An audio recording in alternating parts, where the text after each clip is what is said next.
एक भागलपुर नाम का गांव था। वहां पे राजेश नाम का किसान था। एक दिन वो खेत में हल चला रहा था। उसे चमकदार कांच का एक टुकड़ा मिलता है। अरे ये आवाज क्या थी? देखता हूँ क्या है। अरे ये हीरे जैसा लग रहा है। हीरे जैसा नहीं, हीरा ही है। हीरा ही हो सकता है। मैं इसे शहर की बाजार में ले जाकर बेच के आता हूँ। बहुत सारा धन मिलेगा। अब मेरी किस्मत बदल जाएगी। अब तो मेरे पास बड़ा बंगलो होगा, गाड़ी होगी। अब मैं गरीब में से धनवान हो जाऊंगा। फिर राजेश दूसरे दिन शहर जाता है। वो बहुत ही खुश होता हुआ जाता है। वो शहर के जौहरी बाजार पहुंचता है। एक दुकान पर जाकर रुकता है।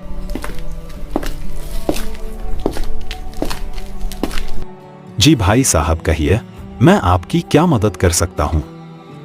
सेठ जी, जरा बताइए ना, इस हीरे की कीमत क्या आएगी? लाओ मुझे दो। राजेश उस कांच के टुकड़े को जौहरी को देता है। जौहरी ने थोड़ी देर उसे देखा, फिर कहा, यह तो सिर्फ कांच का हीरा है। राजेश हैरान होके बोलता है, क्या ये हीरा नहीं है? राजेश ने जो सपने देखे थे उसके ऊपर पानी फेरने लगते हैं। उसका चेहरा उतर जाता है। मन ही मन में फिर सोचता है, दूसरी दुकान में जाके देखता हूँ। क्या पता इनसे कोई गलती हुई हो हीरा पर रखने में। फिर राजेश निराश होकर वहां से चलता है। दूसरी दुकान की तरफ जाता है और फिर तीसरी दुकान पर भी जाता है। ऐसे एक एक करके बाजार की सारी दुकान पे जाता है। सब दुकान पे यही जवाब मिलता है, ये तो सिर्फ कांच है। पूरा दिन गुजर गया। शाम का वक्त हो चुका था।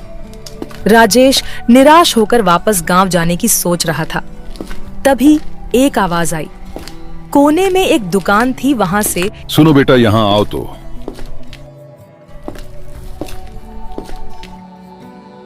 सेठ जी, आपने मुझे बुलाया क्या? हाँ बेटा। जी सेठ जी, कहिए क्या बात है?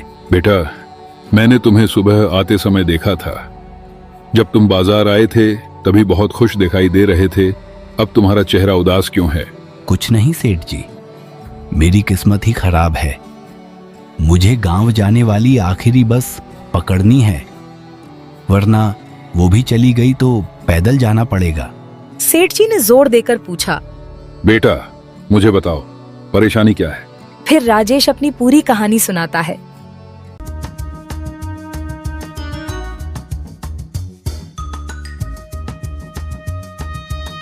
जरा मुझे भी दिखाओ तो, वो क्या चीज है?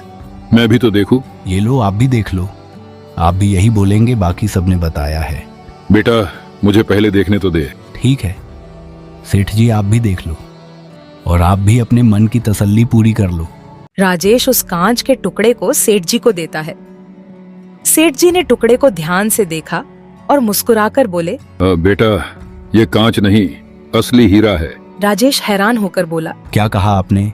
एक बार और कहो। मैंने यही कहा जो तुमने सुना, ये कांच नहीं, असली हीरा है। क्या ये असली है? लेकिन बाकी सभी ने कहा यह तो कांच है। ऐसे कैसे हो सकता है? सब लोग थोड़ी ना झूठ बोलेंगे। बेटा ये इतना कीमती हीरा है कि कोई भी इसकी कीमत नहीं चुका सकता। पूरी की पूरी जौहरी बाजार बिक जाएगी तो भी इसकी कीमत नहीं दे पाएंगे। यह अनमोल हीरा है, इसलिए सबने झूठ कहा होगा। बात तो आप सही कह रहे हो सेठ जी। हाँ बेटा। सेठ जी, मुझे भी विश्वास तो नहीं हो रहा था, लेकिन मैं ठहरा आम आदमी, मुझे हीरो की परख कहां से होगी? सब ने एक ही जवाब दिया तो फिर मैंने विश्वास कर लिया। अच्छा हुआ अपने सामने से आवाज दे के बुलाया, वरना मैं तो कांच समझ के फेंक देता था सेठ जी। मैं भी इसकी कीमत नहीं दे सकता, पर मैं तुम्हें एक प्रस्ताव देता हूं। इस हीरे को मेरी तिजोरी में रख दो अपने हाथों से और मेरे पास काम करना शुरू करो। मैं तुम्हें अच्छी तनख्वाह दूंगा और जब इसका खरीदार मिलेगा तुम्हें इसकी उचित कीमत दिलवा दूंगा। राजेश ने सेठ जी का प्रस्ताव मान लिया। फिर राजेश अगले दिन से उनके पास काम करना शुरू कर देता है। धीरे धीरे वह जौहरी का काम सीखने लगा और 1 साल बाद वह खुद एक बड़ा जौहरी बन गया। सेठ जी ने उसे अपना भागीदार बना लिया। और उनकी दुकानें देश भर में फैल गईं। फिर एक दिन की बात है, दुकान में सेठ जी और राजेश कुछ बातें कर रहे थे। तभी एक ग्राहक दुकान पर आता है।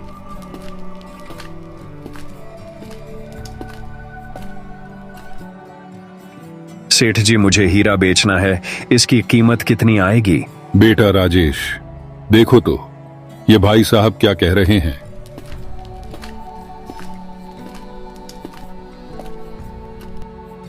जी भाई साहब, कहिए क्या कह रहे थे? सेठ जी, मुझे हीरा बेचना है, इसकी कीमत कितनी आएगी?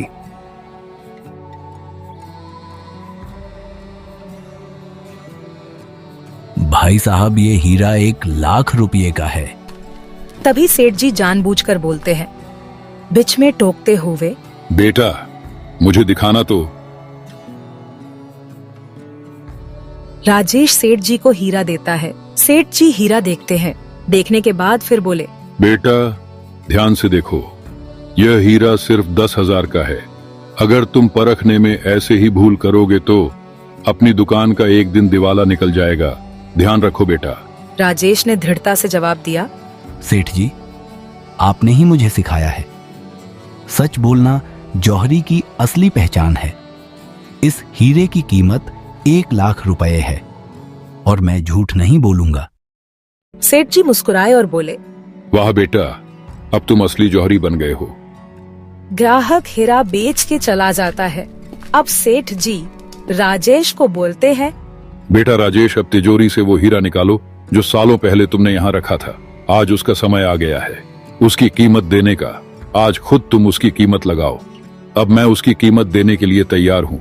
जी सेठ जी, अभी निकालता हूं।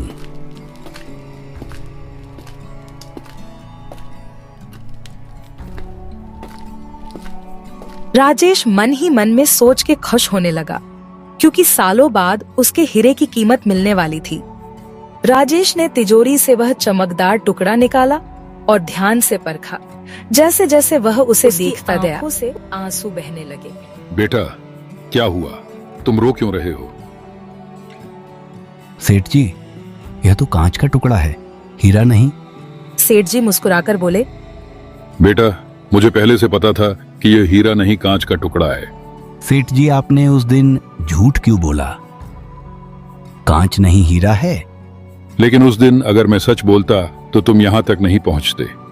मैं जानता था कि असली हीरा तुम हो, जिसे सिर्फ समय और अनुभव की जरूरत थी। सेठ जी, आपने बिल्कुल सही कहा। आपकी वजह से मैं आज इस मुकाम पर हूं।